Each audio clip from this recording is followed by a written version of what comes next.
मैं हूं अर्जुन राठौड़, एक निजी जासूस, और ये कहानी है उस रहस्य की जिसने मेरे जीवन को हमेशा के लिए बदल दिया। उस दिन मैं नहीं जानता था कि एक मामूली सुबह, एक अनजाने गांव की एक मामूली सी कॉल मेरे अस्तित्व को झकझोर देगी। इस कहानी की शुरुआत होती है उस गांव से जिसका नाम था चंद्रपुर। पहाड़ियों और जंगलों के बीच बसा एक छोटा सा गांव, जहां ना तो ज्यादा लोग आते थे और ना ही जिंदगी की रफ्तार तेज थी। पर कहते हैं ना, सबसे शांत सतहों के नीचे अक्सर सबसे खतरनाक गहराइयां छिपी होती है। मैं उस दिन अपनी मुंबई स्थित ऑफिस में बैठा पुराने केस की रिपोर्ट्स देख रहा था जब फोन की घंटी बजी। उधर से एक थकी हुई, डरती हुई आवाज आई। नमस्ते, मैं इंस्पेक्टर आदित्य राणा बोल रहा हूं। एक अजीबोगरीब मर्डर केस है जिसमें आपकी मदद चाहिए। केस चंद्रपुर गांव का है। मैंने पल भर को सोचा, मुंबई से चंद्रपुर, एक छोटा गांव और हत्या। पर इंस्पेक्टर राणा की आवाज में जो घबराहट थी वो मुझे अंदर तक खींच लाई। मैंने जवाब दिया, मैं आ रहा हूं इंस्पेक्टर। सुबह की पहली गाड़ी पकड़ूंगा। रात भर नींद नहीं आई। अगले दिन सुबह मैं ट्रेन से रवाना हुआ। जैसे जैसे ट्रेन शहर की सीमाओं को छोड़ती गई, धुंध और सन्नाटा बढ़ता गया। चंद्रपुर पहुंचते पहुंचते ऐसा लगा जैसे मैं एक अलग ही दुनिया में आ गया हूं। स्टेशन पर इंस्पेक्टर आदित्य मेरा इंतजार कर रहे थे। उनके चेहरे पर चिंता की लकीरें साफ दिख रही थी। हम जीप से गांव की ओर चले। रास्ते भर उन्होंने मुझे बताया, गांव का नाम भले ही शांत लगे, पर पिछले कुछ दिनों से यहां अजीब घटनाएं हो रही हैं। और 2 दिन पहले गांव के सबसे अमीर जमींदार हरिशंकर मिश्रा अपने कमरे में मृत पाए गए। दरवाजा अंदर से बंद था, कोई निशान नहीं, पर उनके सीने में छुरा घूम पा गया था। मैं चुपचाप सुनता रहा। मेरे अंदर का जासूस जाग चुका था। गांव में कदम रखते ही माहौल की अजीब बेचैनी महसूस हुई। लोग खिड़कियों से झांक रहे थे, डर उनकी आंखों में था। मिश्रा हवेली पहुंचते ही मैंने चारों ओर नजर दौड़ाई। पुरानी हवेली, ऊंची दीवारें, लोहे का भारी दरवाजा और अंदर एक सन्नाटा जो चीखता हुआ सा लगता था। कमरे में दाखिल होते ही मैंने हर एक चीज को गौर से देखना शुरू किया। मिश्रा जी का शव अब हटा लिया गया था, पर खून के धब्बे अब भी फर्श पर थे। कमरे की खिड़की अंदर से बंद थी, दरवाजा भी कुंडी से बंद था। तो ये एक क्लोज्ड रूम मर्डर है, मैंने धीमे से कहा। इंस्पेक्टर राणा बोले, बिल्कुल। और कोई सुराग नहीं मिला। नौकरों ने बताया कि उन्होंने चीख नहीं सुनी, नहीं कोई भागते हुए देखा। ऐसा कैसे हो सकता है? मैंने कमरे के कोने कोने की जांच की। अलमारी में धूल जमी थी, लेकिन एक किताब थोड़ी सी खिसकी हुई थी। जब मैंने उसे खींचा, पीछे एक छोटा सा छेद दिखा। शायद ये किसी तरह की सीक्रेट पैसेज हो। मैंने राणा को इशारा किया और हमने उस दीवार को ठोक कर देखा। अंदर खोखलापन था। वो एक सुरंग जैसी थी जो शायद बाहर किसी ओर निकलती थी। हम दोनों ने उस रास्ते में कदम रखा। टॉर्च की रोशनी में हम धीरे धीरे बढ़े। सुरंग हमें हवेली से दूर एक पुराने कुएं के पास ले आई। क्या ये मर्डरर इस रास्ते से आया और गया? राणा बोले। मैंने कहा, बहुत मुमकिन है। इसका मतलब ये मर्डर प्लान किया गया था किसी ऐसे इंसान द्वारा जो इस हवेली के हर कोने से वाकिफ था। अब तक गांव में खलबली मच चुकी थी। मिश्रा जी की बेटी राधिका, जो शहर में पढ़ती थी, वो भी लौट आई थी। उसके चेहरे पर दुख और अविश्वास दोनों थे। उसने बताया कि उसके पिता पिछले कुछ हफ्तों से किसी बात से बहुत परेशान थे, पर वो उसे कभी नहीं बताते थे कि कारण क्या है।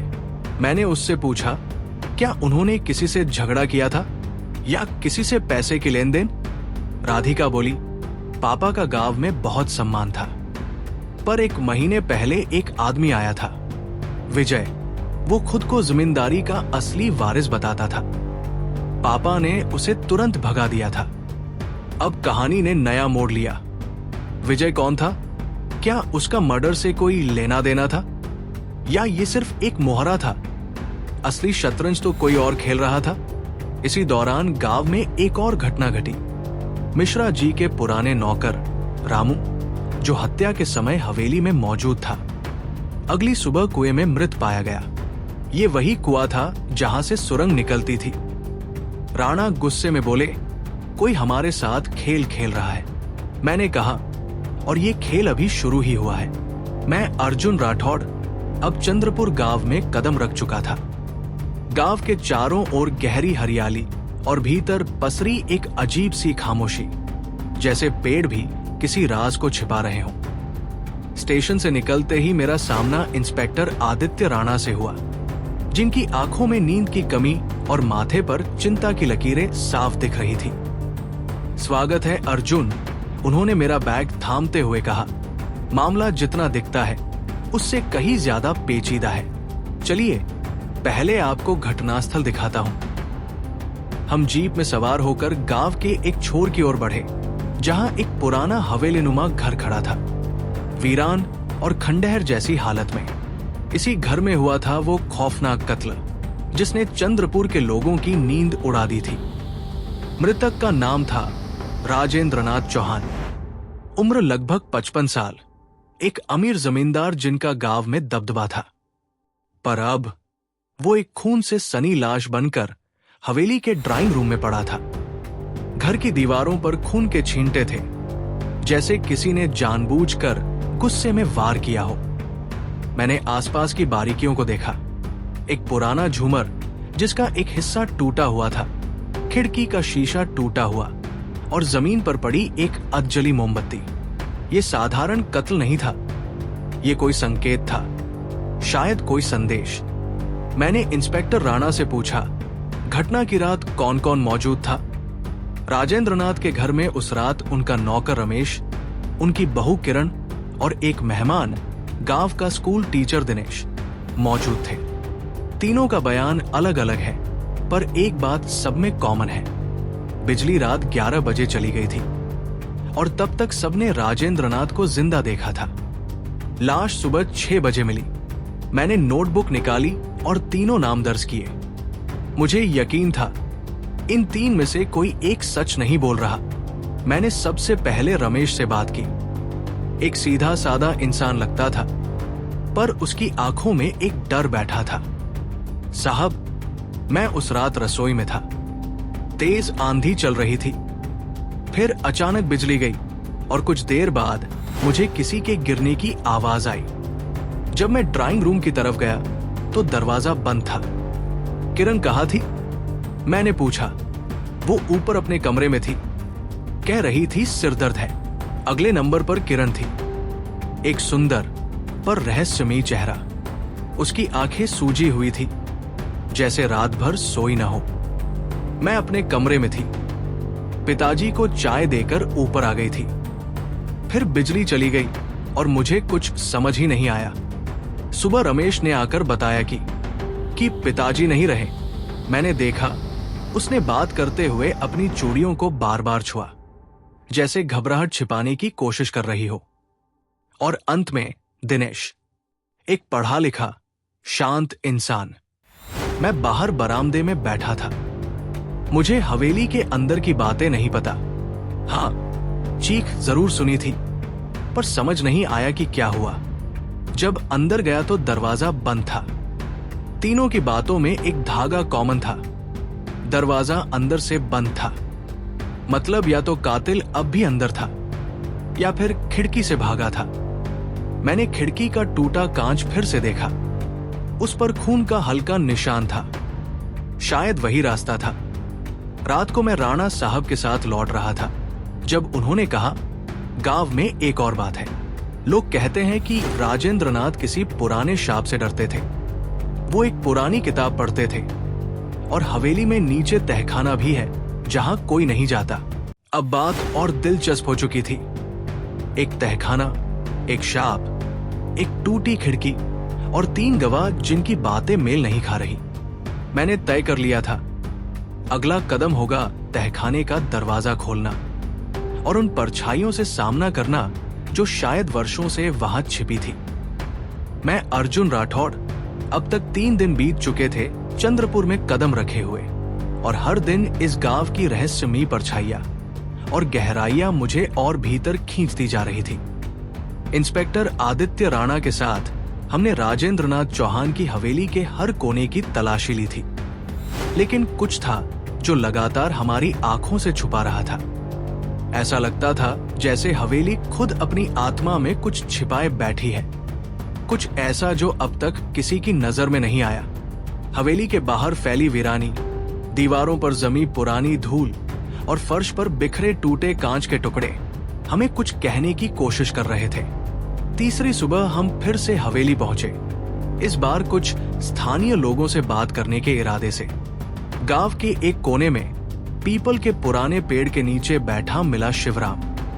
उम्र लगभग 80 साल, शरीर झुका हुआ, लेकिन आंखों में वो चिंगारी अब भी मौजूद थी जो किसी जमाने में ईमानदार नौकर की पहचान होती थी। मैंने उस हवेली को अपने हाथों से संवारा था। बाबूजी, उसने धीमी लेकिन स्पष्ट आवाज में कहा। राजेंद्रनाथ बाबू के पिता के जमाने में काम करता था। पर फिर कुछ ऐसा हुआ कि मैंने कभी पलटकर नहीं देखा। हमने उत्सुकता से पूछा, क्या हुआ था शिवराम? उसने लंबी सांस ली और फिर धीरे धीरे बोला, हवेली में एक तहखाना है साहब। वो तहखाना अब सालों से बंद है। कहावत है कि वहां कुछ बुरा हुआ था, कोई ऐसा राज जिसे मिट्टी में दफन कर दिया गया था। मैं और आदित्य राणा चौकन्ने हो गए। तहखाना? किसी भी केस की गहराई तक जाने के लिए ऐसे सुराग अनमोल होते हैं। हम बिना समय गवाए हवेली लौटे और ड्राइंग रूम की हर दीवार, हर कोना और फर्श की हर दरार का निरीक्षण शुरू किया। आखिर एक जगह पुरानी कालीन के नीचे पत्थर की बनी एक आयताकार स्लैब दिखाई दी, जिसमें लोहे की एक जंग खाई अंगूठी जड़ी हुई थी। उसे जोर से खींचते ही एक भारी सी आवाज आई और फर्श जैसे कांप उठा। एक संकरी सीढ़ी नीचे जाती थी, अंधेरे में लिपटी, जैसे कोई भूला हुआ समय हमें पुकार रहा हो। हम दोनों ने टॉर्च जलाई और नीचे उतरने लगे। सीढ़ियां काफी पुरानी थी, लकड़ी की और कुछ कुछ जगहों पर सड़ी हुई। नीचे एक छोटी सी कोठरी थी जिसमें बदबू फैली हुई थी, पुराने सीलन, खून और किसी अनकहे डर की। तहखाने में पड़ी चीजें जंग खा चुकी थी। दीवार पर टंगे कुछ पुराने औजार, एक लोहे का बक्सा और एक पुरानी कुर्सी, लेकिन एक कोने में रखी लकड़ी की पेटी ने हमारी नजरें खींच ली। हमने उसे खोलने की कोशिश की, लेकिन वो बंद थी। राणा ने जबरदस्ती खोलने की कोशिश की, लेकिन तभी हमें पास में पड़ा एक छोटा सा चाबी का गुच्छा मिला। उसमें से एक चाबी से पेटी खुली। पेटी के भीतर था एक पुराना डायरी नुमा रजिस्टर, कुछ पुराने फोटो और एक चौंकाने वाली चीज, एक खून से सना कपड़ा और एक टूटा हुआ लॉकेट। फोटो में राजेंद्रनाथ एक महिला के साथ खड़ा था, जिसे हमने कभी गांव में नहीं देखा था। उसके चेहरे पर साफ भय और बेबसी के भाव थे। मैंने डायरी को पढ़ना शुरू किया। वो राजेंद्रनाथ की लिखावट थी। उसमें दर्ज था एक ऐसा राज जिसने पूरे केस को एक नया मोड़ दे दिया। उसमें लिखा था, मैंने उससे प्यार किया था, पर मेरे परिवार ने उसे कभी स्वीकार नहीं किया। वो चली गई, लेकिन लौट आई, बदले की आग में जलती हुई। वो मुझे मारने की धमकी दे चुकी थी। अगर मुझे कुछ हुआ तो जानना कि उसके पीछे वही थी। हमारी सांसें रुक गई। क्या ये हत्या किसी प्रेम प्रसंग का परिणाम थी? क्या वो महिला अब भी जिंदा थी? अगर हां, तो वो कौन थी और कहां थी? हम तहखाने से बाहर निकले, लेकिन अब हमारे पास एक नई दिशा थी। हमें गांव के पुराने रिकॉर्ड्स खंगालने थे, ये जानने के लिए कि राजेंद्रनाथ की जिंदगी में वो औरत कौन थी। इसी दौरान हवेली के ही पुराने नौकर रामसे ने हमें बताया कि एक औरत कुछ महीने पहले आई थी। गहरे नीले रंग की साड़ी पहने, बिना कुछ बोले पूरे हवेली के बाहर घूमती रही थी, फिर अचानक गायब हो गई। हमने उसका हुलिया बनवाया और गांव के लोगों से पूछताछ शुरू की, और तभी एक नाम उभरा, कल्पना। कल्पना जो कभी चंद्रपुर की ही रहने वाली थी, पर बरसों पहले किसी विवाद के बाद गांव छोड़कर चली गई थी। अब उसका नाम फिर से गूंज रहा था, एक भयानक हत्याकांड की गूंज में। मैं जानता था ये केस अब केवल मर्डर मिस्ट्री नहीं रहा, ये बन चुका था इंसान के भीतर छिपे उन भावों की कहानी जो प्यार से शुरू होकर नफरत पर खत्म होती है। और मैं अब पीछे नहीं हट सकता था। अगला कदम कल्पना को ढूंढना और उसकी कहानी को उसकी जुबानी सुनना, चाहे वो जहां भी हो। हमने चंद्रपुर के किसी भी कोने से कल्पना के बारे में कोई जानकारी नहीं पाई थी। ऐसा लगता था जैसे वो गांव से पूरी तरह से गायब हो चुकी थी। लेकिन एक रहस्यमय एहसास हमें अंदर तक खींच रहा था कि इस मामले में सिर्फ हमें ही नहीं, बल्कि और भी लोग हैं जो इस गहरे राज को छिपाए हुए हैं। हमें यकीन हो चुका था कि राजेंद्रनाथ की हत्या सिर्फ एक साधारण मर्डर नहीं थी, बल्कि इसके पीछे कोई बेहद गहरा और पुराना कनेक्शन था। ये मामला अब हमें पुराने जख्मों की ओर ले जा रहा था। हवेली में बिताए गए दिन और रातों में से हर पल ऐसा था जैसे हम किसी जादुई दुनिया में खो गए थे। हवेली का हर कोना, हर दीवार, हर सीलन, जैसे कोई हमें अपनी गिरफ्त में ले रहा हो। और फिर उसी हवेली के तहखाने से मिले डायरी के पन्ने ने हमें और करीब लाकर खड़ा कर दिया था। वो पन्ना जो एक पुरानी प्रेम कहानी और बदला लेने की अजीब सी साजिश का हिस्सा था। अब हमें समझ में आ रहा था कि राजेंद्रनाथ की मौत का कारण सिर्फ एक महिला नहीं, बल्कि एक कड़ी है जो कई दशकों से जड़ पकड़ चुकी थी। हमने अब तक की सारी जानकारी इकट्ठा की थी और ये साफ हो चुका था कि कल्पना नाम की महिला वो कड़ी हो सकती थी। लेकिन सवाल ये था कि वो कहाँ थी और क्यों गायब हो गई थी? क्या उसने सच में राजेंद्रनाथ को मारने की धमकी दी थी? क्या वह किसी और व्यक्ति के पीछे भी थी? और फिर क्या उस पुरानी डायरी में दर्ज कहानी के पीछे कोई और गहरी साजिश थी? अगले दिन हम फिर से गांव के अन्य पुराने रिकॉर्ड्स और लोगों से पूछताछ करने पहुंचे। इस बार हमें गांव के कुछ बुजुर्गों से एक और नाम मिला, विनोद। ये नाम अब तक हमारे ध्यान से ओझल था।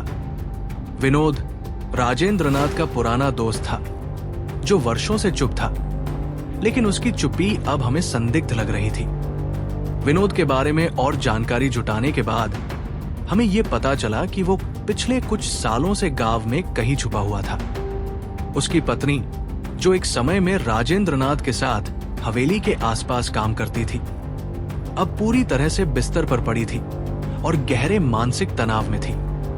उसकी बीवी ने कभी किसी से खुलकर कुछ नहीं कहा, लेकिन उसका परिवार ये मानता था कि वो किसी न किसी अपराध का हिस्सा हो सकती है। क्या ये मर्डर का एक और लिंक था? हमने विनोद से संपर्क करने की कोशिश की, लेकिन उसने सीधे तौर पर हमसे मिलकर बात करने से मना कर दिया। उसका डर और जवाब देने की जगह अपनी चुप्पी बनाना हमें और भी पक्का कर रहा था कि वो किसी भयानक सच्चाई को छिपा रहा था। हमें यकीन था कि विनोद इस हत्या से जुड़ा हुआ है, लेकिन कैसे और क्यों, ये हमें जानना था। विनोद की तलाश हमें उस पुराने दरगाह तक ले गई जो गांव के बाहरी इलाके में स्थित थी। ये वही जगह थी जहां गांव के लोग चुपचाप अपने गहरे राज रखते थे। वहां की दीवारों पर भी पुराने समय की खामोशियां लिखी हुई थी। जैसे ही हम वहां पहुंचे, हमने देखा कि दरगाह के पास एक छोटा सा मंदिर था जहां विनोद अक्सर पूजा करने आता था।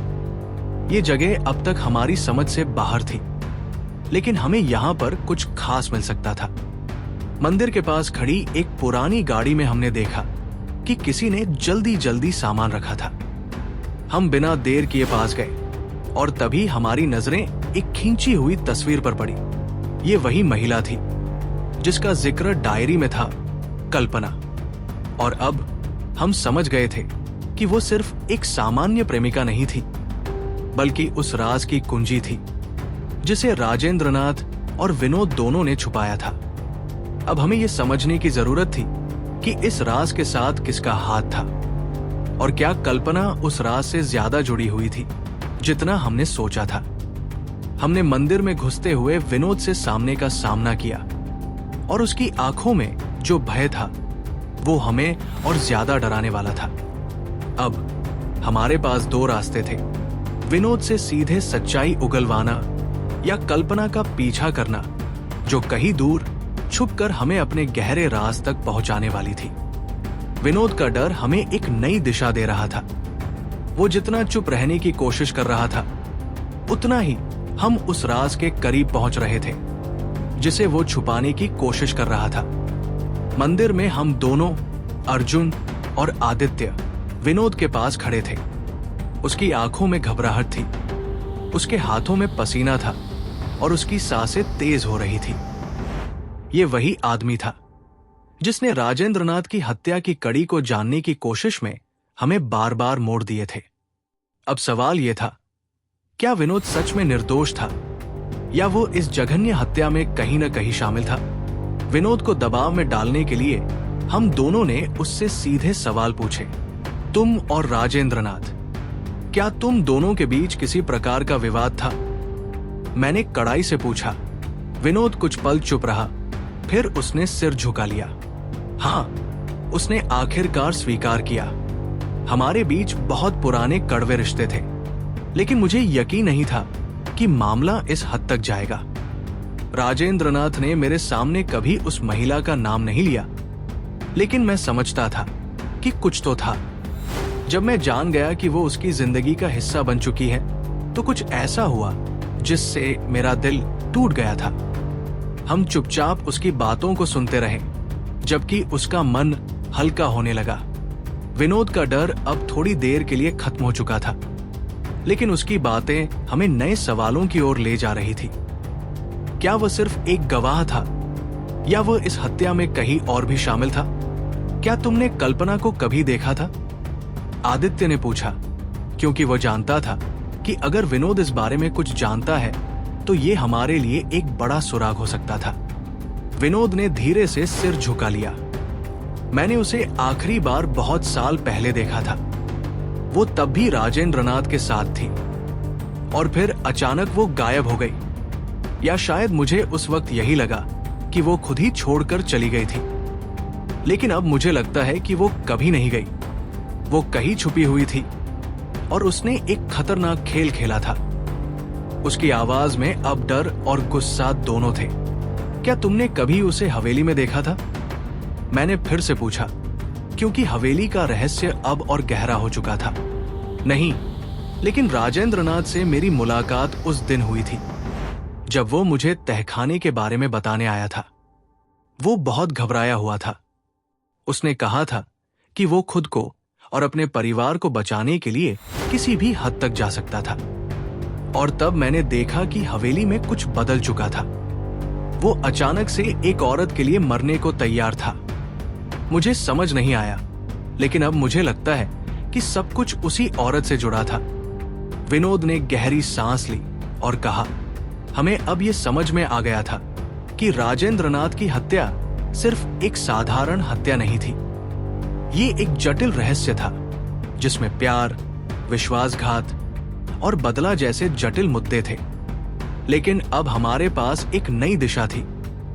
हवेली का तहखाना और वो महिला, कल्पना, जो कभी राजेंद्रनाथ की जिंदगी का हिस्सा थी। हमने फिर से हवेली का रुख किया। इस बार हम नहीं चाहते थे कि कोई और सुराग हमारे हाथ से निकल जाए। हवेली में घुसते ही हमें ऐसा लगा जैसे हवेली अब और भी अधिक खामोश हो चुकी थी, जैसे कुछ भयानक होने वाला था। हम दोनों ने बिना वक्त गवाए तहखाने की ओर रुख किया और इस बार हम पूरी तरह से तैयार थे कि जो भी हमें सामने आए हम उसे बेनकाब करेंगे। हवेली के तहखाने में उतरते समय हमें एक अजीब सा अनुभव हो रहा था। हर कदम के साथ हवेली की पुरानी दीवारों से एक गहरी आवाज आती थी, जैसे वो खुद हमसे कुछ कहने की कोशिश कर रही हो। जैसे ही हम तहखाने में पहुंचे, हमने देखा कि वहां पहले से कुछ और था। एक पुरानी सी बंद अलमारी जो पहले कभी नहीं देखी गई थी। हमने उसे खींचकर खोला और अंदर था एक और डायरी। ये वही डायरी थी जो राजेंद्रनाथ के पिता की थी। हमने उसे खोला और पढ़ना शुरू किया। डायरी में कई पुरानी घटनाओं का जिक्र था जो हमें नहीं पता थी, लेकिन एक पन्ना था जिसमें लिखा था, कल्पना ने मेरे बेटे को अपना गुलाम बना लिया था। वो उसे अपनी धुन पर नचाती थी और अब वो उसे मारने की धमकी दे रही थी। अगर ये डायरी कभी खोली जाए तो कोई भी इसे खत्म करने के बाद ही बाहर निकल पाएगा। ये शब्द जैसे हमें नजदीक लाकर खड़ा कर गए। अब हम पूरी तरह से समझ चुके थे कि राजेंद्रनाथ की हत्या सिर्फ एक औरत के कारण नहीं थी, बल्कि एक गहरे षड्यंत्र का परिणाम थी जिसमें कल्पना और उसकी साजिश का हाथ था। हवेली के तहखाने में वो डायरी हमारे हाथ में थी और उसकी हर एक लाइन हमारे दिमाग में गहरे तक बैठ रही थी। राजेंद्रनाथ की मौत की वजह अब हमारे सामने साफ हो चुकी थी, लेकिन जैसे ही हमने आगे पढ़ना शुरू किया, हमें महसूस हुआ कि ये केवल एक हत्या नहीं थी, बल्कि इससे कहीं अधिक गहरा रहस्य था जो हमारी समझ से बाहर था। वो पन्ना जिसे हमने खोला, जो राजेंद्रनाथ के पिता ने लिखा था, उसने हमें एक नई दिशा में सोचने पर मजबूर कर दिया। डायरी में लिखा था, कल्पना ने राजेंद्रनाथ को अपनी जादुई पकड़ में लिया है। वो उसे अपनी इच्छाओं के अनुसार चलाने की कोशिश कर रही है। अब वो उसे पूरी तरह से अपने कब्जे में लेना चाहती है, लेकिन वो जानता है कि ये उसकी मौत का कारण बन सकता है, और अगर उसे कुछ हुआ तो मुझे इसका जिम्मेदार सिर्फ कल्पना को ही ठहराना होगा। ये शब्द हमें डराने वाले थे। हम अब ये समझ गए थे कि राजेंद्रनाथ और कल्पना के बीच एक खतरनाक खेल चल रहा था, जिसमें राजेंद्रनाथ खुद को बचाने की कोशिश कर रहा था और कल्पना उसे अपने जाल में फंसा चुकी थी। लेकिन सवाल यह था कि आखिर क्यों? क्या वह राजेंद्रनाथ से कुछ छिपा रही थी? और उस डायरी में जो कुछ भी लिखा था, क्या वह सच था? हमने आगे पढ़ना जारी रखा। राजेंद्रनाथ को मैंने बहुत प्यार किया था, लेकिन वो मेरी उम्मीदों पर खरा नहीं उतर पाया। वो उस औरत से मोहब्बत करने लगा जो उसकी जिंदगी का हिस्सा नहीं हो सकती थी, और अब उसे इस रास्ते पर जाने की सजा मिलनी चाहिए। मुझे इस पर कोई पछतावा नहीं है, क्योंकि मैंने हमेशा खुद को सही साबित किया है। ये पन्ना पढ़ते ही हम चौंक गए। अब हमें समझ में आया कि कल्पना ने राजेंद्रनाथ को अपनी जादुई शक्ति से बांध लिया था। वो सिर्फ उसकी प्रेमिका नहीं थी, बल्कि वो एक गहरी साजिश के तहत उसे अपनी गिरफ्त में ले रही थी। ये जो राजेंद्रनाथ का जीवन था, वो अब सिर्फ एक कहानी बन चुकी थी जिसमें कल्पना ने अपना अभिनय खेला था। हमें अब ये साफ हो चुका है कि राजेंद्रनाथ की हत्या सिर्फ एक प्रेम कहानी का परिणाम नहीं थी। ये एक साजिश थी जिसमें कल्पना ने उसे अपने जाल में फंसाया और फिर उसे मारने की योजना बनाई। आदित्य ने कहा, उसकी आंखों में गुस्सा और निराशा दोनों थे।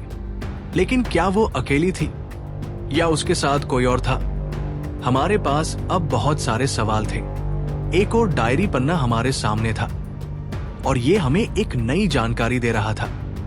अगर कुछ भी होता है तो याद रखना, मेरी हत्या का जिम्मेदार मैं खुद नहीं, बल्कि वो औरत होगी जिसे मैंने हमेशा अपना प्यार समझा। वो सिर्फ एक औरत नहीं है, बल्कि एक खतरनाक साजिश की मूरत है। मैं जानता हूं कि अगर इस डायरी को खोला गया तो इसका रहस्य सबके सामने आएगा और तुम्हें इसका खामियाजा भुगतना पड़ेगा। अब ये हमें पूरी कहानी को समझने में मदद कर रहा था। राजेंद्रनाथ ने जिस औरत को अपना जीवन माना था, वो कोई साधारण प्रेमिका नहीं थी। वो तो एक खतरनाक खेल की खिलाड़ी थी और उसने राजेंद्रनाथ को अपने जाल में फंसाया था। लेकिन इस खेल का हिस्सा कौन था और कौन सा बड़ा राज इस सब के पीछे छिपा था? हमने ये तय किया कि हमें विनोद से और ज्यादा जानकारी जुटानी चाहिए, क्योंकि वो इस पूरे घटनाक्रम का हिस्सा था। हम फिर से विनोद के पास पहुंचे, लेकिन उसे ढूंढना इतना आसान नहीं था। वो कहीं न कहीं छुपा हुआ था और उसकी चुप्पी हमें और भी ज्यादा परेशान कर रही थी। हमने चंद्रपुर के आसपास के गांव में उसकी तलाश शुरू की, लेकिन हर जगह हमें एक ही जवाब मिलता था, विनोद ने अपनी पहचान छिपा ली है। वो कहीं बाहर चला गया है। हमें अब ये समझ में आ रहा था कि वो किसी बड़े डर के तहत भाग रहा था, या फिर वो कुछ और जानता था जो हमें पता नहीं था। इस बीच हवेली में हमारी खोज भी जारी रही।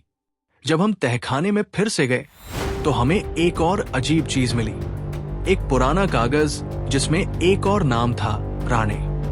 ये नाम हमें अजनबी सा लगा, लेकिन हमें महसूस हुआ कि राणे का कोई बहुत गहरा कनेक्शन था जो राजेंद्रनाथ और कल्पना के बीच छिपा हुआ था।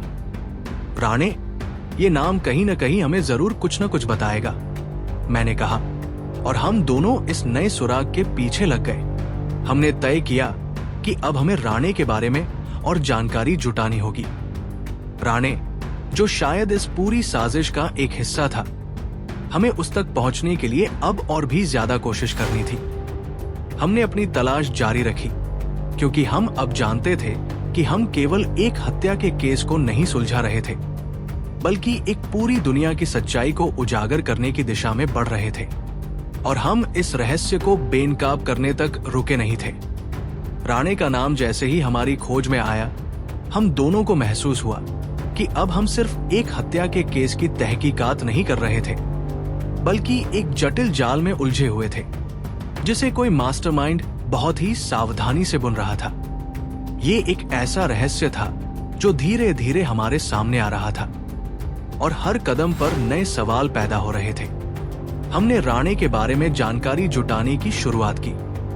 चंद्रपुर के आसपास के गांवों में राणे का नाम गुमनाम था, लेकिन कुछ लोगों ने हमें बताया कि राणे कभी यहाँ के एक बड़े ठेकेदार हुआ करते थे, जो अब अचानक से गायब हो गए थे। कुछ लोगों के मुताबिक राणे का नाम इस इलाके में सिर्फ एक डर के रूप में लिया जाता था। ऐसा लगता था जैसे वो किसी गहरे साजिश का हिस्सा था, और हमें उसके बारे में हर हाल में ज्यादा जानने की जरूरत थी। आदित्य और मैं दोनों राणे के बारे में और अधिक जानकारी जुटाने के लिए शहर के पुराने किताबों के संग्रहालय में गए।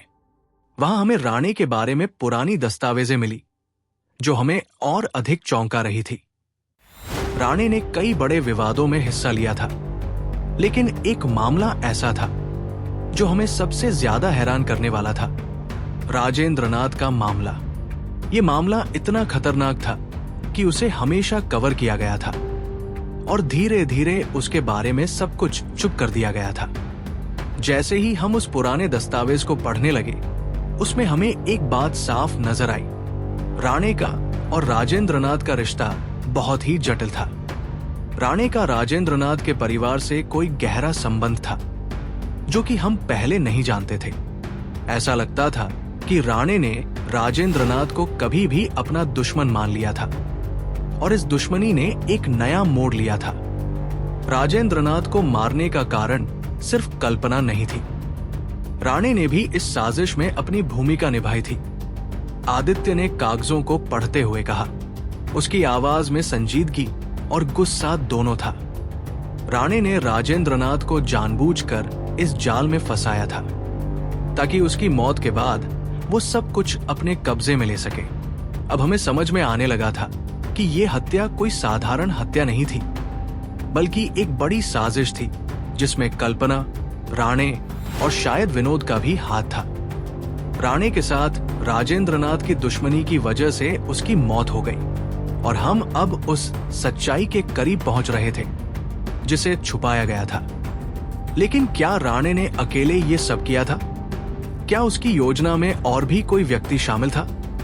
हम अब इस सवाल का जवाब ढूंढने के लिए और भी ज्यादा बारीकी से जांच करने लगे। हमारी अगली मंजिल थी राणे के पुराने ठिकाने। हम दोनों उस ठिकाने पर पहुंचे जो शहर से बाहर स्थित था। ये एक सुनसान इलाके में था, जहां पर कोई नहीं रहता था, और यहां तक पहुंचने का रास्ता भी बहुत मुश्किल था। जैसे ही हम वहां पहुंचे, हमें वहां के पुराने बड़े घरों के खंडहर दिखाई दिए। ये जगह बिल्कुल उस रहस्य से मेल खाती थी जो हम ढूंढ रहे थे। हमने घर के अंदर प्रवेश किया, और वहां हर तरफ की गंदगी और धूल के बादल थे। ये घर किसी समय में बहुत शानदार रहा होगा, लेकिन अब ये खंडहर में बदल चुका था। हम आगे बढ़ते गए और एक बड़े कमरे में पहुंचे, जहां पर हमें एक पुरानी टेबल पर कुछ दस्तावेज मिले। ये दस्तावेज राणे के निजी थे, और जैसे ही हम उन्हें खोला, हमें कुछ बेहद हैरान करने वाले राज मिले। ये क्या है? आदित्य ने एक कागज निकालते हुए पूछा। ये तो राणे का कोई पुराना खाता लगता है, जिसमें बहुत सारी गुप्त बातें लिखी हुई हैं। हमने कागजों को ध्यान से पढ़ा। उसमें एक नाम और तारीख लिखी थी, जो हमें चौंका देने वाली थी। वह नाम था कल्पना, और तारीख थी राणे के साथ उसकी मुलाकात की तारीख। और आगे लिखा था, कल्पना ने सब कुछ साजिश के तहत किया। वो सिर्फ एक महिला नहीं है, बल्कि एक खतरनाक अपराधी है, जो अपने उद्देश्य को पूरा करने के लिए किसी भी हद तक जा सकती है। उसने राजेंद्रनाथ को मारने की योजना बनाई, और अब राणे और उसकी मदद से हम सब कुछ खत्म कर सकते हैं। ये कागज हम दोनों के लिए एक बड़ा संकेत था। अब हम पूरी तरह से समझ चुके थे कि राजेंद्रनाथ की हत्या सिर्फ प्रेम और बदला नहीं थी, बल्कि ये एक गहरी साजिश थी, जिसमें कल्पना और राणे ने मिलकर उसे मौत के घाट उतारा था। लेकिन हमें अब यह भी समझने की जरूरत थी कि इस साजिश में विनोद का क्या रोल था। क्या वह भी उनके साथ था, या वो सिर्फ एक शिकार था? हमने फैसला किया कि अब हमें सीधे राणे का सामना करना होगा। वो अकेला नहीं था, और शायद हमें उससे सारी सच्चाई मिल जाए। लेकिन राणे की पहचान इतनी गहरी और रहस्यमय थी कि उसके बारे में कुछ भी कह पाना आसान नहीं था। हमने अपनी योजना बनाई। अब हमें राणे के पास जाना था और उससे सच्चाई का सामना करना था। लेकिन क्या वो हमें अपनी सच्चाई बताएगा, या वो हमें और भी उलझा देगा? हम दोनों जानते थे कि यह रास्ता बहुत खतरनाक था, लेकिन एक बार फिर हम अपनी पूरी ताकत और हिम्मत के साथ इस रहस्य को सुलझाने के लिए तैयार थे। हमारी जांच अब अपने अंतिम चरण में थी, और हम जल्द ही उस सच्चाई तक पहुंचने वाले थे, जो कई सालों से छिपी हुई थी। राणे के ठिकाने पर पहुंचने के बाद हमारी अगली योजना ये थी कि हम उसे बिना किसी डर के सीधे चुनौती दें और उसके सामने सच्चाई लाने का प्रयास करें। लेकिन एक बात साफ थी, राणे इतना आसानी से हार मानने वाला नहीं था। वो एक शातिर खिलाड़ी था, और हमारे पास जो जानकारी थी, वो उसे किसी भी हालत में बचने का मौका नहीं दे सकती थी। राणे के ठिकाने में हमारी घुसपैठ के बाद हमें जितनी जानकारी मिली, उतनी ही जटिलता बढ़ गई। दस्तावेजों में लिखा था कि राणे और कल्पना का गठजोड़ केवल राजेंद्रनाथ तक ही सीमित नहीं था, बल्कि ये एक बहुत बड़ा खतरनाक खेल था, जिसमें कई लोग शामिल थे। ये सिर्फ राजेंद्रनाथ की हत्या का मामला नहीं था, बल्कि इससे जुड़ा हुआ और भी कुछ था, जिसे राणे और कल्पना ने गहरे छुपाया हुआ था। हमने उस घर के प्रत्येक कोने को खंगालना शुरू किया, और तभी हमें एक छोटी सी दराज मिली, जिसमें और भी पुराने कागजात थे। इन कागजातों में राणे और कल्पना के बीच के संवादों को पढ़कर हमें ये महसूस हुआ कि दोनों मिलकर एक बड़े वित्तीय घोटाले में भी शामिल थे, जिसमें कई बड़े बिजनेस और राजनीति के लोग भी शामिल थे। ये सब कुछ एक बहुत बड़े षड्यंत्र का हिस्सा था, और इसमें राजेंद्रनाथ की मौत केवल एक कदम था, एक काले रास्ते पर चलने की शुरुआत। हमारे पास अब जितनी जानकारी थी, वो हमें सिर्फ एक बात बता रही थी, राजेंद्रनाथ का मर्डर महज एक कड़ी था, और इस साजिश का मुख्य उद्देश्य किसी बड़े फाइनेंशियल लाभ के लिए था। लेकिन इसे पूरी तरह से समझने के लिए हमें राणे से सीधे सवाल पूछने थे। आदित्य और मैंने फैसला किया कि हमें राणे के ठिकाने से बाहर जाने से पहले उसके किसी करीबी से जानकारी प्राप्त करनी होगी। हम फिर से उस पुराने ठिकाने के अंदर गए, लेकिन इस बार हमारी नजरें कुछ और खोज रही थी। हमें पता था कि राणे कहीं न कहीं हमारी निगाहों से बच रहा था, और वो शायद हमें किसी बड़े जाल में फंसा सकता था। तभी अचानक हम दोनों को एक अजीब आवाज सुनाई दी। वो आवाज किसी के चलने की थी, और वो हमारी दिशा में आ रही थी। आदित्य और मैं दोनों चुपचाप एक छिपने वाली जगह में चले गए, और हम दोनों ने सांसें रोकी। एक कटा हुआ कदम हमारी ओर बढ़ रहा था। राणे, या कोई और? जैसे ही हम उस दिशा में झांके, हमारी आंखें चौंधिया गई। सामने खड़ा था विनोद, वो वही व्यक्ति था जिसे हमने कई दिनों से ढूंढने की कोशिश की थी। उसका चेहरा पिघल चुका था, जैसे वो किसी भारी तनाव से गुजर रहा था। उसकी आंखों में डर था, लेकिन साथ ही कुछ ऐसा भी था जो हमें इसे और गहरे तक जानने के लिए उकसा रहा था। विनोद ने धीरे से कहा, तुम दोनों यहां क्या कर रहे हो? अगर तुम मुझसे सवाल करने आए हो तो ध्यान रखना, यहां सब कुछ ऐसा नहीं है जैसा तुम सोच रहे हो। हमने सवाल किया, विनोद, तुम जानते हो कि राणे और कल्पना के साथ क्या हो रहा है? तुमने राजेंद्रनाथ की हत्या के बारे में क्यों चुप्पी साध रखी है? क्या तुम भी इस साजिश में शामिल हो? विनोद की आंखों में एक शंका झलक रही थी, जैसे वो कुछ और कहने के लिए तैयार था। लेकिन तभी अचानक दरवाजे पर एक और जोर की आवाज आई। ये आवाज थी राणे की। वो बिल्कुल हमारे पास था, और फिर एक जादुई तरीके से राणे ने हमें घेर लिया। तुम दोनों नहीं समझ पा रहे हो, राणे ने हंसते हुए कहा। यह सब मेरी योजना का हिस्सा था। राजेंद्रनाथ को मारना, कल्पना के साथ मिलकर सब कुछ एक कदम आगे बढ़ाना, और अब तुम दोनों इस खेल में फंस चुके हो। हम दोनों ने एक दूसरे की तरफ देखा। अब हमें सच्चाई का सामना करना था। राणे ने हमें समझाने की कोशिश की कि राजेंद्रनाथ की हत्या उसकी निजी दुश्मनी का परिणाम थी, लेकिन जब हम उसकी बातों को और ध्यान से सुनने लगे तो हमने महसूस किया कि वो खुद को बचाने के लिए हर जिद्दी तरीके से सच को छिपा रहा था। राणे की योजना बहुत सशक्त थी। वो इस पूरे मामले को इतना जटिल बना चुका था कि हर किसी को भ्रमित किया जा सके, लेकिन हम जानते थे कि अब हमें उसे हर हाल में पकड़ना था, क्योंकि हमें पूरा यकीन था कि राणे ने जितना कुछ छुपाया था उतना ही खतरनाक और गहरा था। हमने बिना किसी झिझक के राणे से कहा, तुमने जो किया है वो हमें सब कुछ बता देगा। हम इसे किसी भी हाल में उजागर करेंगे, चाहे तुम्हारी कोई भी साजिश हो। अब ये लड़ाई सिर्फ राणे और कल्पना के खिलाफ नहीं थी, ये हमारी खुद की आंतरिक शक्ति की परीक्षा थी, और हम इसे जीतने के लिए पूरी तरह से तैयार थे। राणे ने हमारी आंखों में झांकते हुए एक हंसी हंसी, जो हम दोनों के लिए एक चेतावनी थी। उसकी आंखों में जो गहराई थी, उससे साफ था कि ये आदमी कोई साधारण अपराधी नहीं था, बल्कि एक मास्टरमाइंड था, जिसने अपनी साजिशों को इतने करीने से बुन रखा था कि कोई भी उसे पकड़ने में नाकाम हो जाता। लेकिन हम दोनों जानते थे कि हमें अब डरने का कोई कारण नहीं था। हम अब इस केस के अंतिम मोड़ पर पहुंच चुके थे, और हमें राणे से सच्चाई निकालने के लिए हर दाव आजमाना था। तुम दोनों को लगता है कि तुम मुझे इस जाल से बाहर निकाल लोगे? राणे ने हमें चुनौती दी। तुम दोनों को यह नहीं पता कि तुम किसे चुनौती दे रहे हो। इस खेल में तुम सिर्फ मोहरे हो।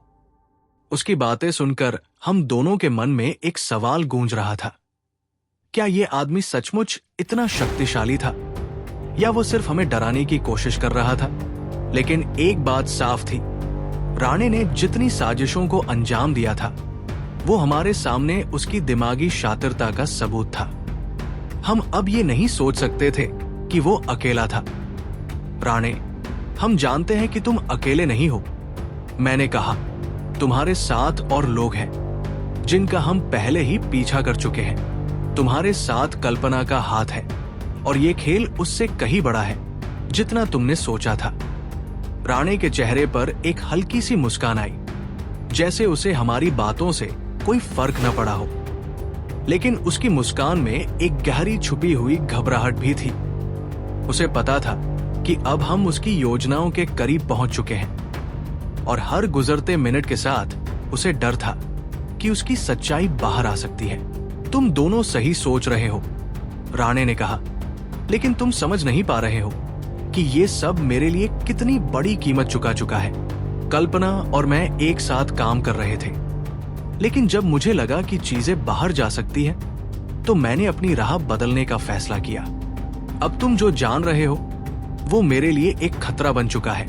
हम दोनों ने बिना उसकी बातों को ज्यादा गंभीरता से लिए आगे बढ़ने की ठानी।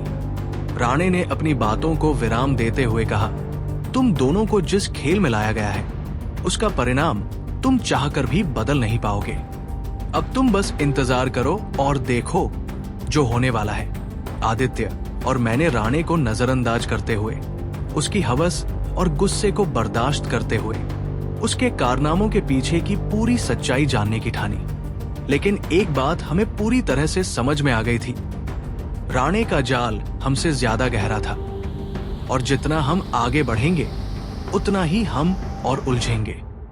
हमने उसे इग्नोर करते हुए पुराने दस्तावेजों पर फिर से ध्यान दिया। उनमें राणे और कल्पना के संवादों से हमें एक महत्वपूर्ण जानकारी मिली। राणे और कल्पना ने मिलकर एक ठिकाने पर कई दस्तावेज और महत्वपूर्ण फाइलें छुपाई थी। ये फाइलें केवल उन दोनों के बीच के सारे रहस्यों को उजागर करने वाली थी।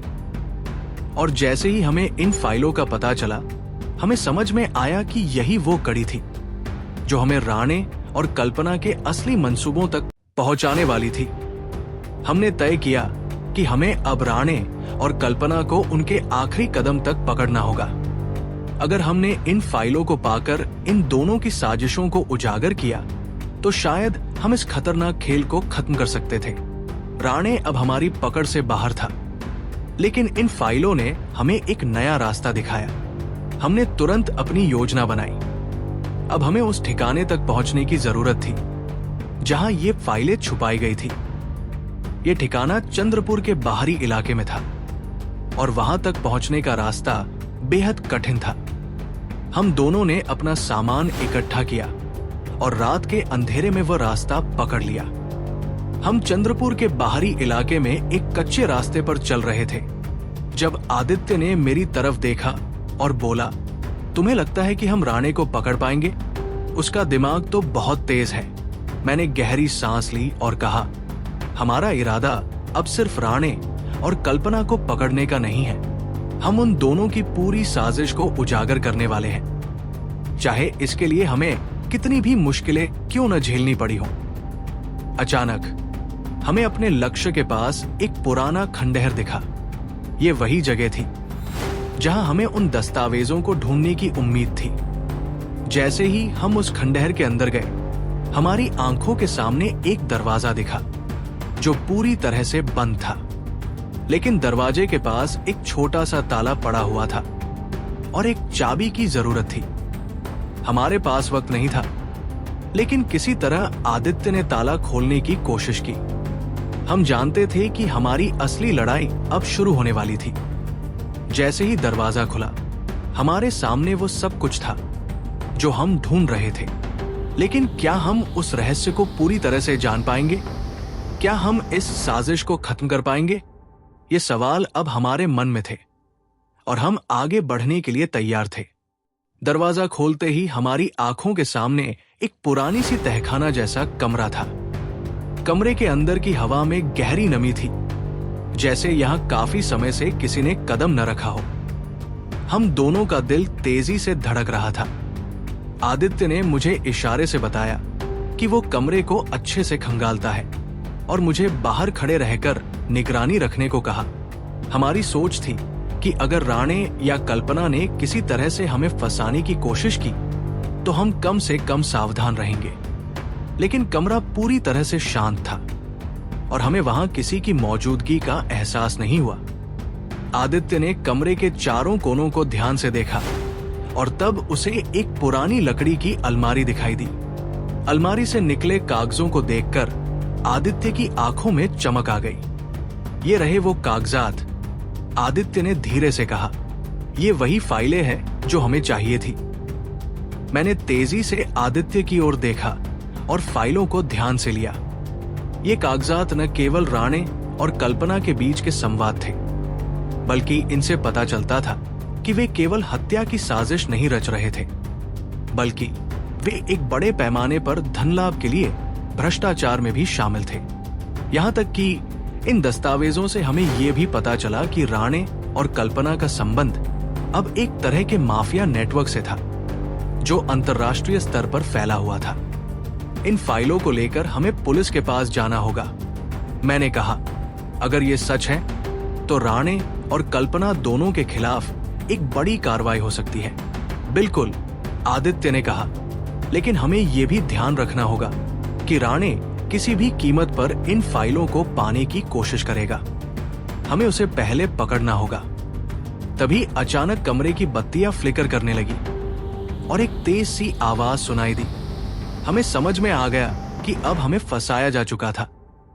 कोई हमें यहां तक लाने के बाद अब हमारे पीछे आ चुका था। राणे के आदमी थे। ये वो पल था जब हमें जल्दी से बाहर निकलने का रास्ता खोजना था। हमने जल्दबाजी में कमरा छोड़ने का निर्णय लिया, लेकिन जैसे ही हम कमरे से बाहर आ रहे थे, एक आवाज आई, कहाँ जा रहे हो? हम मुड़े और देखा कि वही चेहरा था जिसे हम ढूंढ रहे थे, कल्पना। वो खड़ी थी, हमारी तरफ बड़ी खतरनाक निगाहों से देखती हुई। उसके चेहरे पर हल्की मुस्कान थी, लेकिन उसकी आंखों में गहरा क्रोध था। तुम दोनों क्या समझते हो? कल्पना ने कहा, क्या तुम सोचते हो कि तुम राणे को मात दे सकते हो? ये सिर्फ तुम दोनों का नहीं, बल्कि हर उस व्यक्ति का खेल है जो हमारी योजनाओं का हिस्सा नहीं है। अब तुम दोनों को इसका फल चखना होगा। हम दोनों का ध्यान उस दरवाजे की तरफ था जो हमें बाहर जाने का रास्ता दे सकता था, लेकिन कल्पना की बातों से साफ था कि वह और राणे अब हमें हर हाल में पकड़ने के लिए तैयार थे। लेकिन हम नहीं रुकने वाले थे। तुम दोनों ने बहुत गलती की, मैंने कहा। अब तुम्हारे पास जितना समय है, उस समय में तुम सिर्फ और सिर्फ अपनी हार देखोगे। ये जो तुम खेल रहे हो वो अब खत्म होने वाला है। कल्पना ने हमें घूरते हुए अपने हाथ में एक छोटे से पिस्तौल को दिखाया जो उसने अब हमारी तरफ तान लिया था। आदित्य और मैंने उसे एक साथ दबाव में लिया, लेकिन हमें यह समझने में देर नहीं लगी कि यह सिर्फ एक झटका था। वो हमें डराने की कोशिश कर रही थी। तभी एक जोर की आवाज आई और अचानक कमरे में पुलिस की एक टीम घुस आई। ये वही पुलिस थी जिसे हमने पहले ही अपनी योजनाओं के बारे में सूचित किया था। पुलिस ने जल्दी से कल्पना को काबू किया और हमें वो कागजात सौंपने को कहा जो हम लेकर आए थे। तुम दोनों बहुत अच्छे काम कर रहे हो, पुलिस अधिकारी ने कहा। अब हम इस मामले में आगे बढ़ सकते हैं। कल्पना को गिरफ्तारी के बाद हमें ये एहसास हुआ कि इस पूरे केस का कच्चा चिट्ठा अब सामने आ चुका था, लेकिन ये बस शुरुआत थी। राणे का असली चेहरा अब तक सामने नहीं आया था। हमें पता था कि राणे किसी भी हालत में हार मानने वाला नहीं था। वो कहीं न कहीं छुपा होगा, लेकिन हम दोनों अब उसे किसी भी कीमत पर पकड़ने का मन बना चुके थे। हमारी अगली रणनीति यह थी कि राणे को ढूंढा जाए और उसके द्वारा छुपाए गए हर राज को बाहर लाया जाए। लेकिन इसका एक और पहलू था जो हमें रुकने नहीं दे रहा था। राणे का एक आखिरी दाव जो वो हमें अब तक नहीं दिखा सका था। क्या वो हमें एक अंतिम झटका देने की तैयारी कर रहा था? हमने कल्पना को पुलिस के हवाले कर दिया और उसके बाद उस ठिकाने पर लौटे जहां उसने और राणे ने अपनी साजिशों को अंजाम दिया था। अब हमें यह समझना था कि इस खेल के पीछे की असली ताकत क्या थी। राणे अब तक बहुत चालाकी से अपनी पहचान छिपाए बैठा था, लेकिन कल्पना की गिरफ्तारी ने हमें एक रास्ता दिखा दिया था। हालांकि एक सवाल अब भी हमारे दिमाग में था, राणे का असली उद्देश्य क्या था? क्यों वह इतने बड़े खेल में शामिल था? और कौन थे वो लोग जिनसे उसका संपर्क था? हमने कल्पना से कई बार पूछताछ की, लेकिन वो सिर्फ चुप बैठी रही। उसके पास हर सवाल का जवाब था, लेकिन वह इसे छुपाने में माहिर थी। आदित्य और मैंने फिर से उन दस्तावेजों पर ध्यान दिया जिन्हें हम पहले ही ढूंढ चुके थे। इन दस्तावेजों से हमें यह एहसास हुआ कि राणे सिर्फ एक माफिया सरगना नहीं था, बल्कि वो एक बड़े नेटवर्क का हिस्सा था। ये नेटवर्क दुनिया भर में फैला हुआ था और इसके अंदर न जाने कितनी गहरी साजिशें छुपी हुई थी। आदित्य ने एक फाइल को पलटते हुए कहा, ये जो बड़ी डील्स हो रही थी वो सिर्फ पैसे के लिए नहीं थी, इसमें कुछ और था। राणे और उसकी टीम ने कई राजनेताओं, पुलिस अधिकारियों, और कारोबारियों को अपने जाल में फंसा रखा था। उनका असली मकसद था देश के सुरक्षा तंत्र में घुसपैठ करना और इसे कमजोर करना। ये सुनकर मेरी आंखें चौंधिया गई। हम जिस खेल को छोटे छोटे अपराध समझ रहे थे वो कहीं बड़ा था। राणे और उसकी टीम न केवल भ्रष्टाचार में शामिल थे, बल्कि वे देश की सुरक्षा के खिलाफ भी एक साजिश रच रहे थे।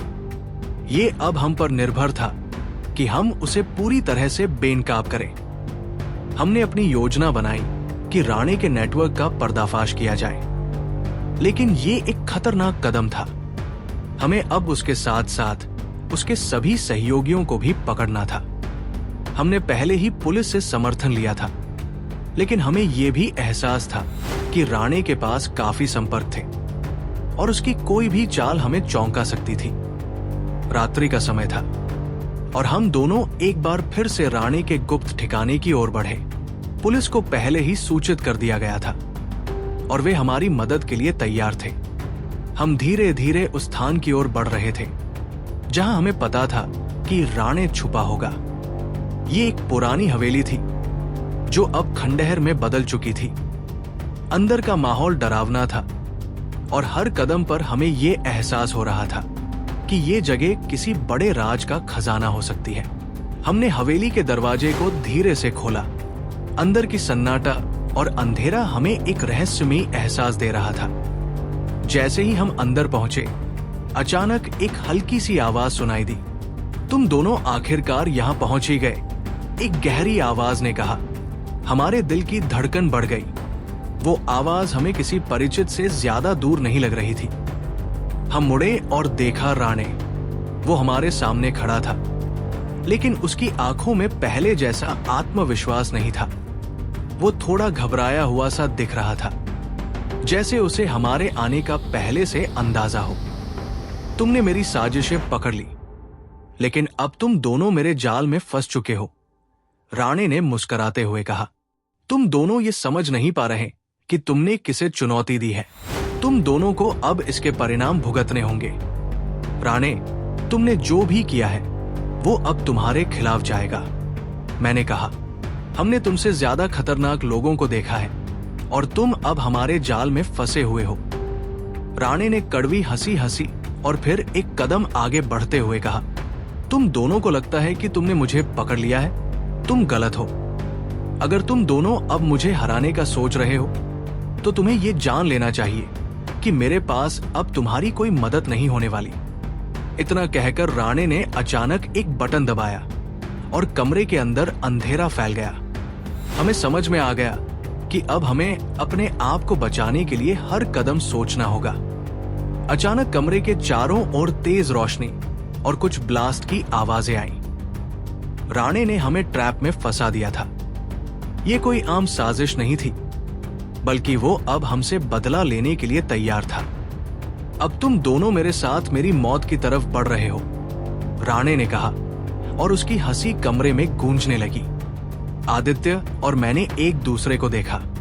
हमें अब एक ही रास्ता नजर आ रहा था, भागने और राणे के जाल से निकलने का।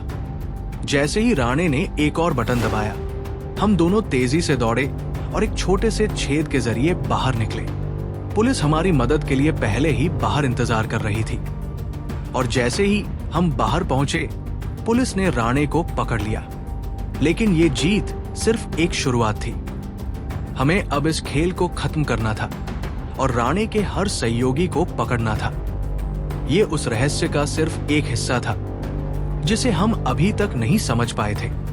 राणे की पकड़ अब हमें पूरी तरह से छोड़ चुकी थी, लेकिन क्या हम सच में उसकी साजिश को पूरी तरह से उजागर कर पाए थे?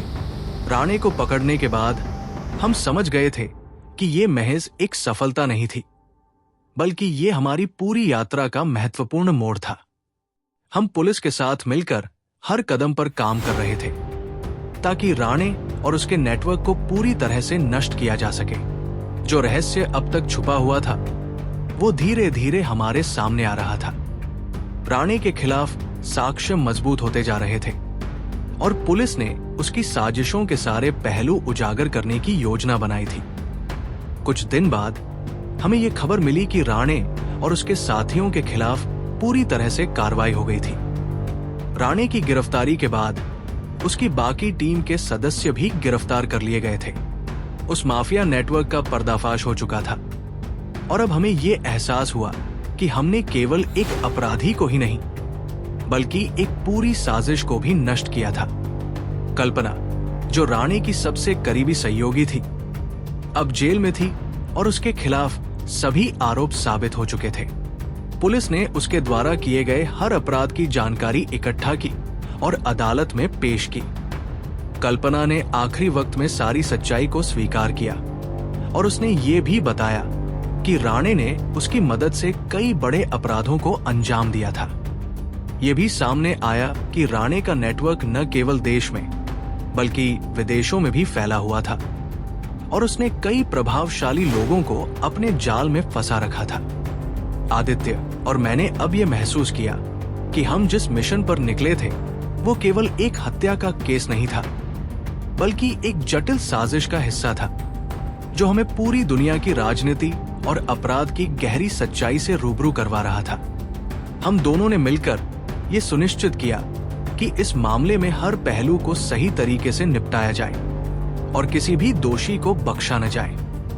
पुलिस ने राणे के पूरे नेटवर्क को नष्ट कर दिया और उसकी संपत्ति को जब्त कर लिया।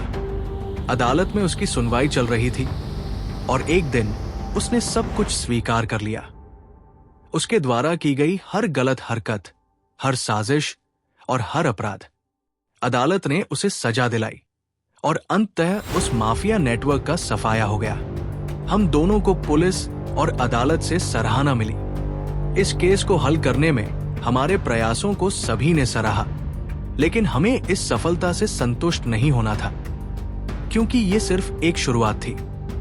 हमारे सामने अब कई और ऐसे मामले थे जिनकी जांच करनी थी। हमारे दिमाग में ये सवाल हमेशा रहेगा कि क्या हम और भी बड़े रहस्यों का सामना करेंगे?